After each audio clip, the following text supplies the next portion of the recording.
गवारची ही चमचमीत भाजी बनवण्यासाठी कढईमध्ये एक 2 ते 3 चमचे तेल घ्यायचं. तेल हलकंसं गरम झालं गरम झालं यामध्ये एक की अर्धा यामध्ये चमचा राई एक पाव घालायची. राई चमचा छान फुलली की यामध्ये अर्धा चमचा जिरं घालायचं. जिरं सुद्धा छान फुललं की 7 ते 8 कढीपत्त्याची पानं घालायची. आता थोडीशी कोथिंबीर घालूयात. त्याचबरोबर आपल्याला यामध्ये कांदा घालायचा आहे. कांदा छान असा आपल्याला परतून घ्यायचा आहे. छान असा मऊ होईपर्यंत कांदा हा परतून घ्यायचा. कांदा छान मऊ झाला की यामध्ये 1 चमचा आलं लसूणची पेस्ट घालायची आणि मिनिटभर आपल्याला ही छान परतून घ्यायची आहे. मिनिटभरानंतर यामध्ये अर्धा चमचा हळद घालायची. 1 चमचा आपल्याला लाल तिखट मसाला घालायचा आहे.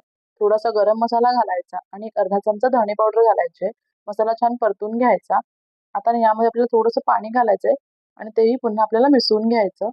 बारीक चिरलेला टोमॅटो घालायचा. तोही व्यवस्थित मिसळून घ्यायचा. आता यामध्ये आपण गवार घालूयात. तर मी इथे पाव किलो गवार घेतले. ती छान मिसळून घ्यायची आपल्याला यामध्ये. सोबतच मी थोडं पाणी घातलंय. आता यामध्ये चवीनुसार मीठ घालून भाजी आपल्याला शिजवून घ्यायची. संपूर्ण रेसिपी डिटेलमध्ये मी माझ्या YouTube चॅनल अपलोड केली आहे.